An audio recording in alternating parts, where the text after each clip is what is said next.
Hello everyone, and welcome back.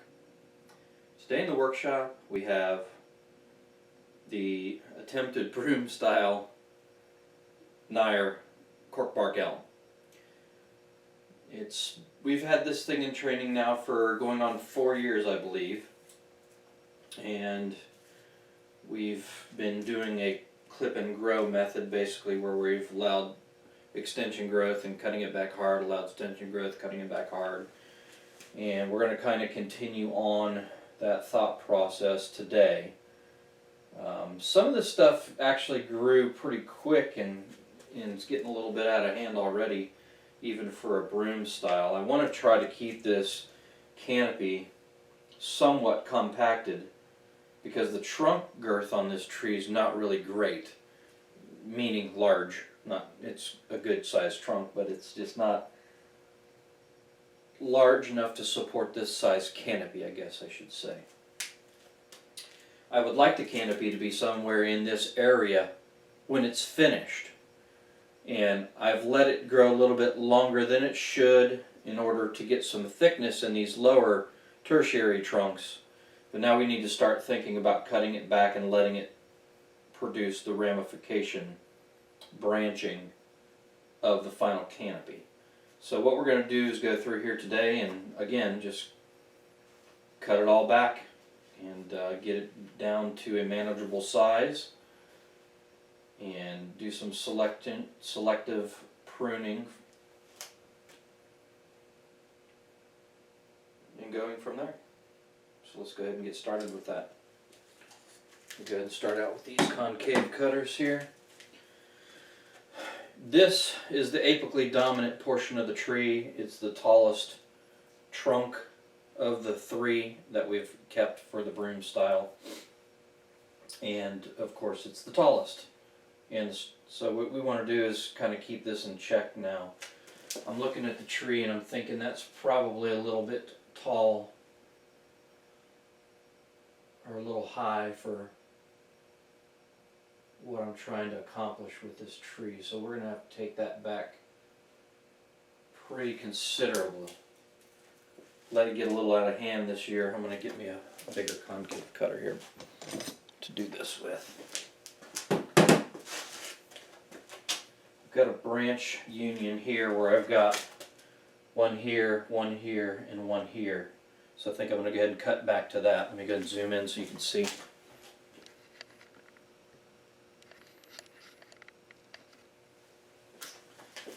Got this branch union here. I've got a branch here in the front, and this one here on the side, which is fairly large. So I think I'm going to cut back to that, eliminating this reverse taper area here.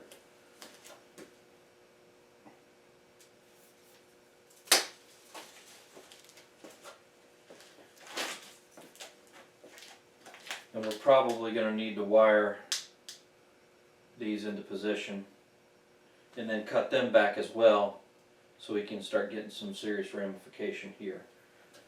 So that'll work for that. Moving along to the side here, we've just got a mess of things all over the place. I'm going to need to come in here and start taking out some of these lower parts of this tree that are, when you do this kind of work, you get a lot of bud break on these elm trees. And all this stuff down here, this twiggy, doesn't really belong anywhere type of growth. We're going to need to eliminate all that because really it's not conducive to the final design of the tree. So that stuff's got to go now.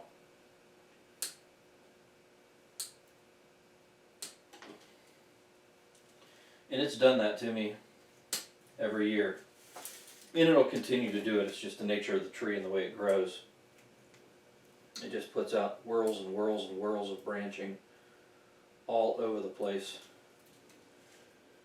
And you just got to constantly try to keep that stuff in check.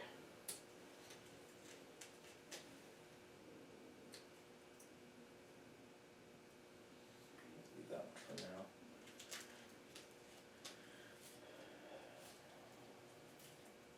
And typically when you do this on a traditional broom style, you cut back to one set of branches, which was, you know, 2 with the leader coming out the top, and then you cut those back to 2 sets, and you cut those back to 2 sets, etc., etc. Don't really have the ability to do that on this tree, but we're going to do something very similar to that.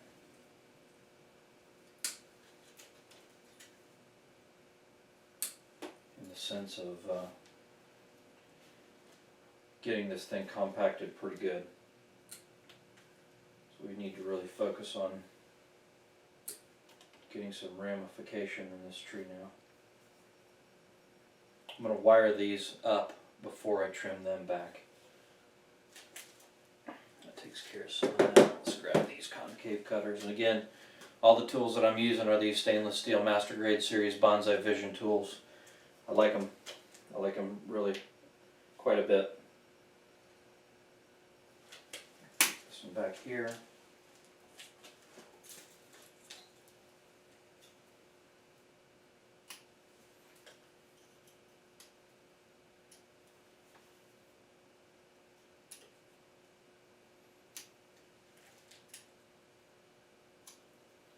Coming back in here and really kind of bringing everything back into perspective.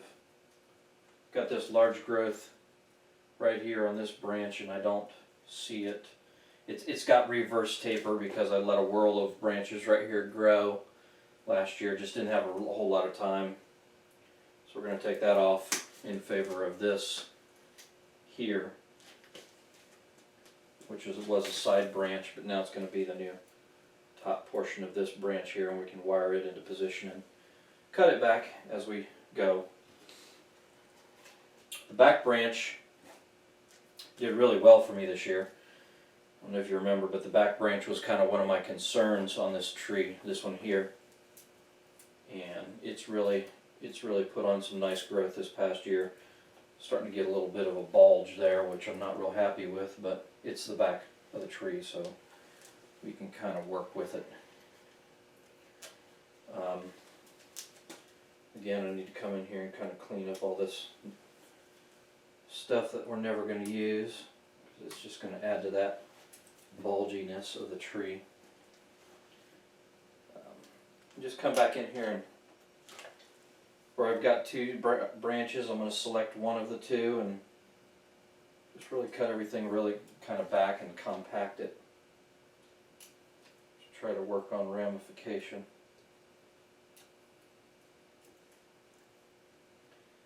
This here's kind of too tall.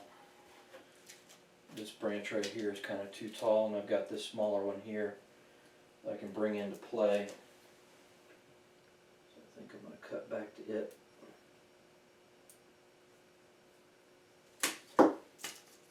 Keeping this part.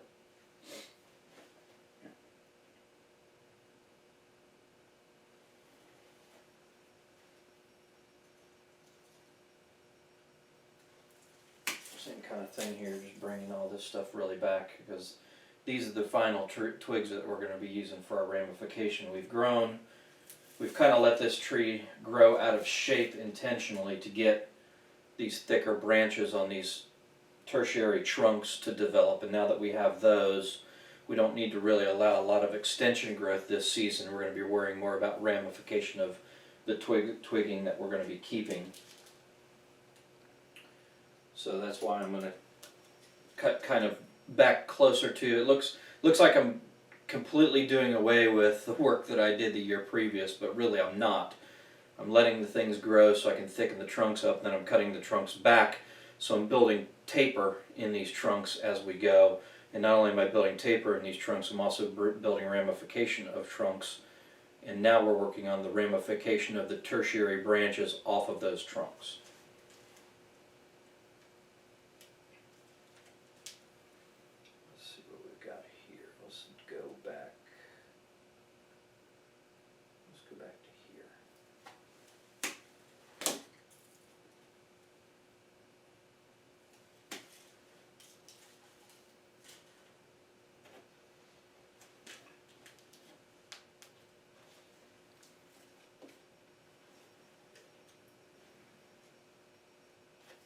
Bulge there.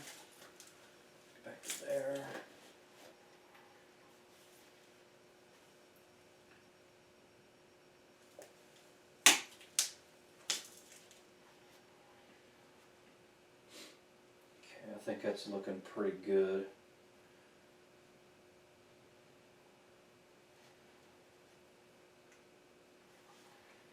Of course, we got to get rid of all these extras.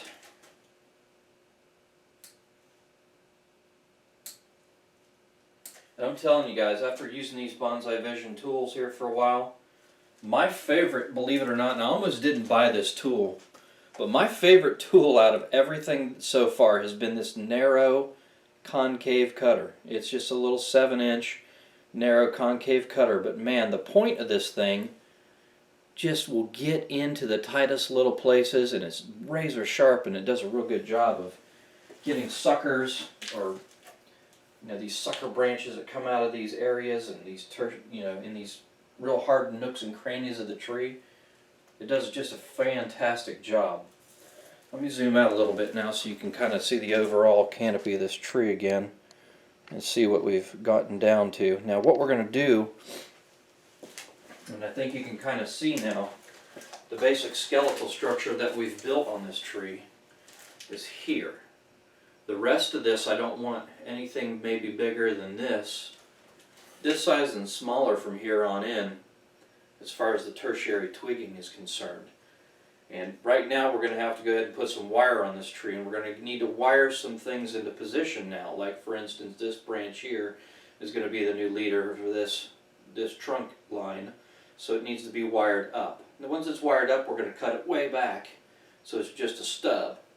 And that way it starts ramifying and everything else is going to start ramifying. So we're going to do some wiring now on this, get everything in position, and then we're going to cut all that back to stubs basically, and then everything's going to ramify from there. And yes, we're going to get a lot of back budding this year, but this year, in this stage of this tree's life now, we're going to really need to be diligent on not letting a lot of extension growth happen. So we're probably going to visit this tree 3 times this year. This being one of them. Then once the buds push and we have extension growth, immediately we're going to want to start trying to keep all that in check. So we're probably going to do another maybe midsummer redesign on this tree again for ramification.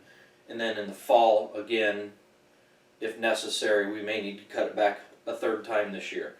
Now that this tree's been in this container for 3 or 4 years, it's really got a nice solid root mass, and it's really taking up a lot of water and a lot of nutrients, which is pushing a lot of growth in the canopy.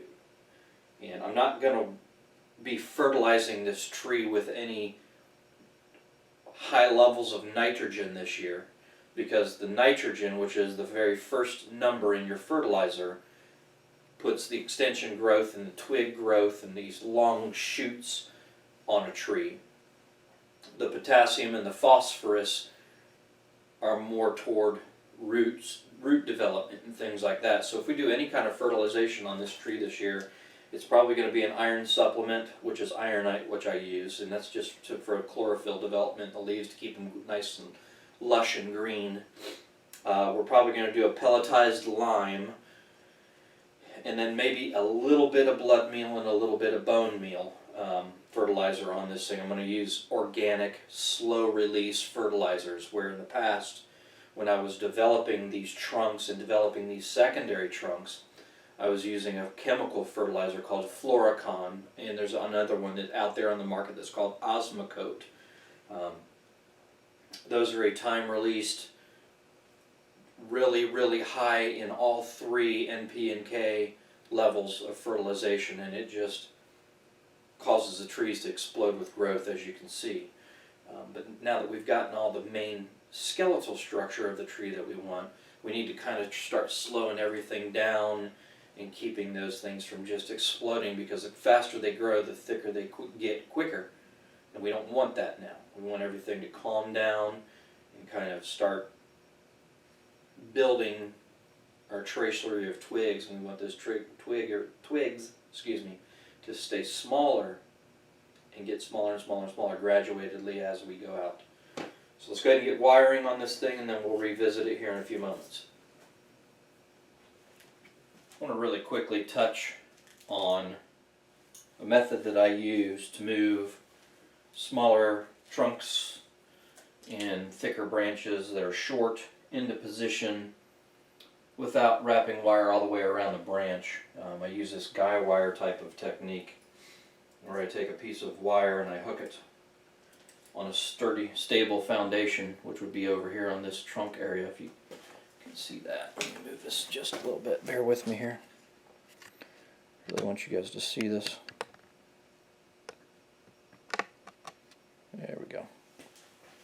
So what I've done is I've taken a thicker wire and wrapped it around this trunk area where it's already got corky bark, where I know it's not going to cause a problem. And I wrapped the other line or side around this trunk here, which was actually in this position. I've already bent it a little bit, and then I just started moving it up. And then I decided I want to go ahead and shoot a video on this so I can kind of show you guys what I do with this. And what I do is I'll move the trunk slowly into supporting it. I'll move this trunk slowly in position. I'm going to do this real time so you can see it. And I've got right here in the middle is where I twist the wire. I don't twist the wire at either end, I do it right in the center. So what happens is when I'm moving this branch, I'm twisting this wire at the same time, which is tightening the wire up, which is creating this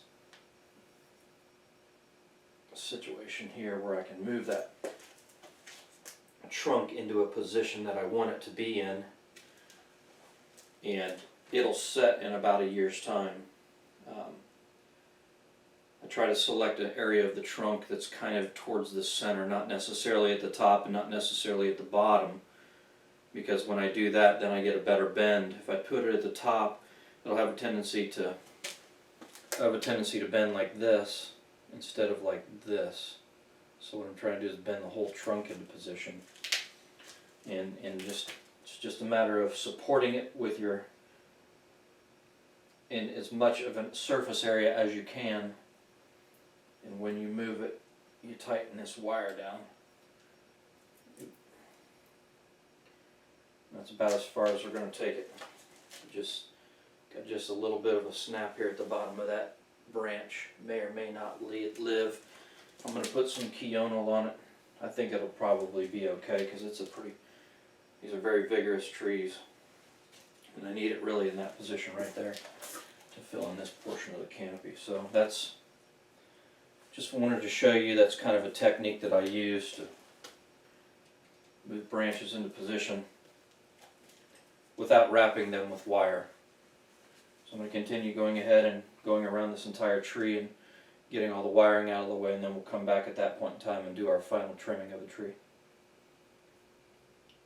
Okay, now that we've got the wiring done to all these twigs, now we need to go ahead and start setting them in position and then bringing them back so we can start the ramification process. These twigs that you see that remain on the tree are going to be the final tertiary trunks that start creating the tertiary branching system for the ramification on the tree. So a couple of them I didn't have to wire into position because they were pretty much where they were going to need to be.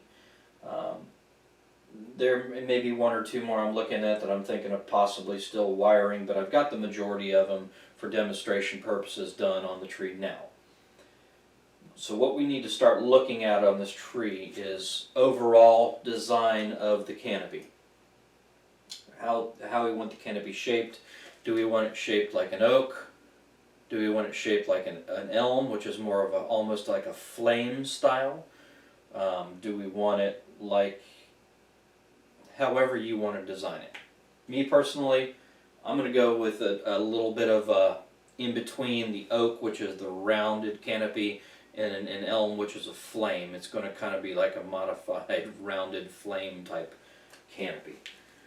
So I'm going to start looking at all this stuff and start looking at these branches and figuring out where I want everything to be positioned. And I'm just going to go through here and start bending them kind of into position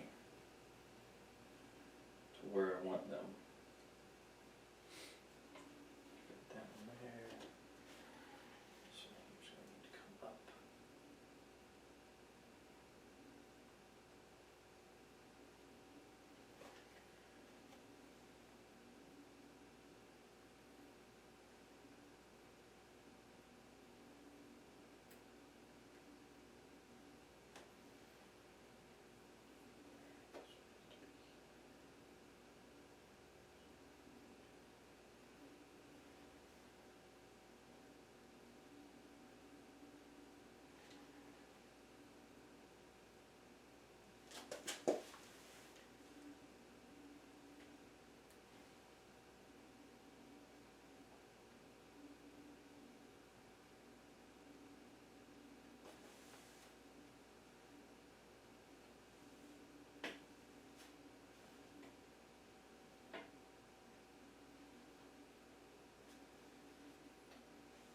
again, with a broom style tree,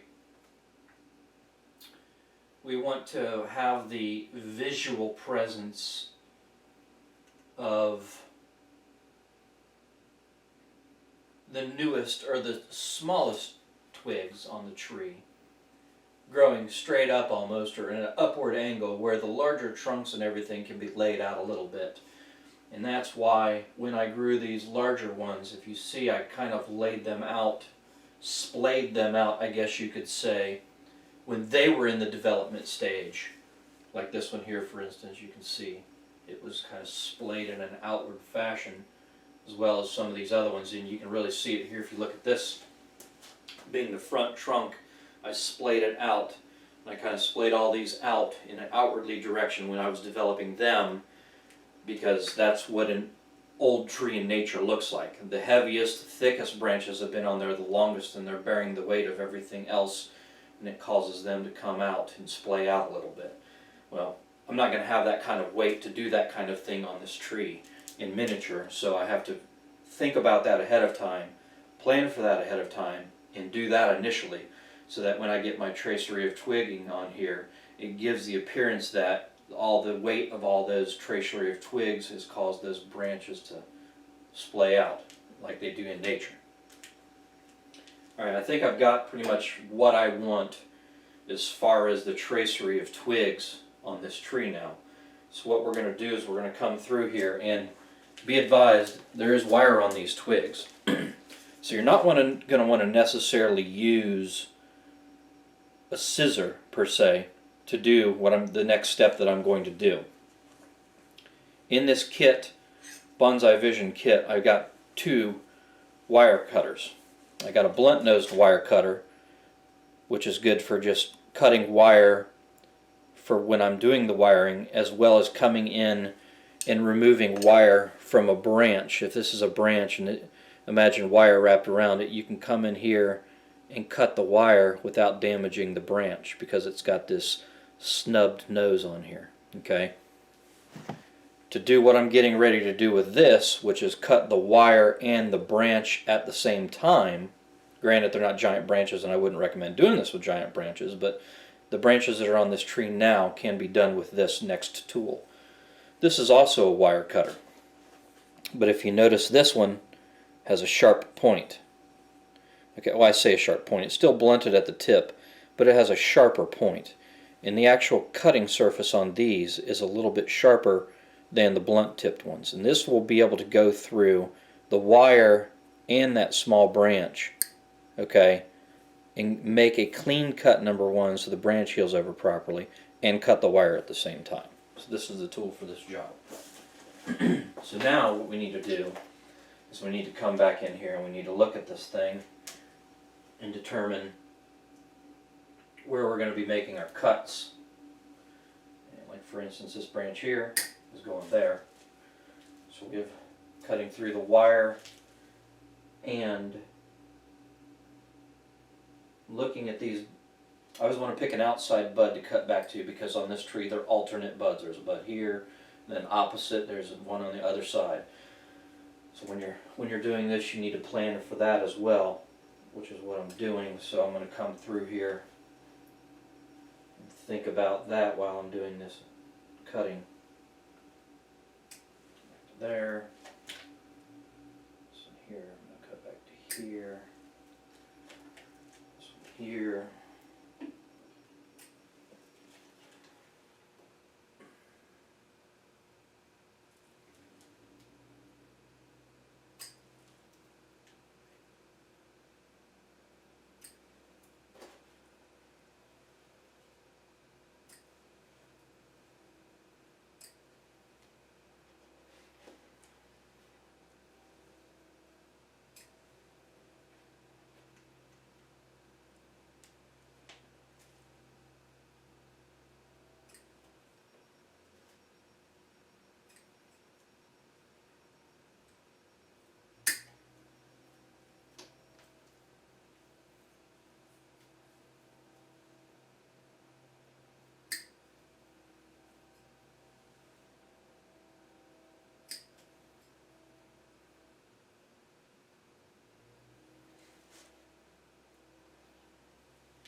Okay. That's giving us what we're looking for.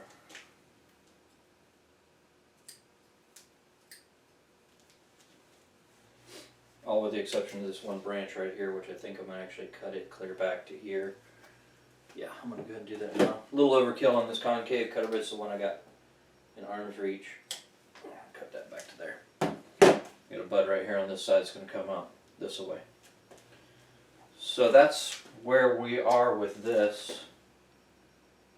Now it's just a matter of making a few final adjustments here and there to everything that we want. And hopefully now, and I'm going to zoom in a little bit, you can see the beginnings of the tracery of twigs. Say that 3 times fast. On this tree.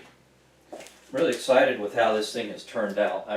If you remember in my past videos, and if you haven't seen my past videos, please go look at them, because I show the development of this tree from this point all the way from the beginning, and I'm going to continue to show it all the way to a finished bonsai. It just takes time, obviously, because we're dealing with a live organism that grows, and then we have to wire it where we want the branches and clip, etc.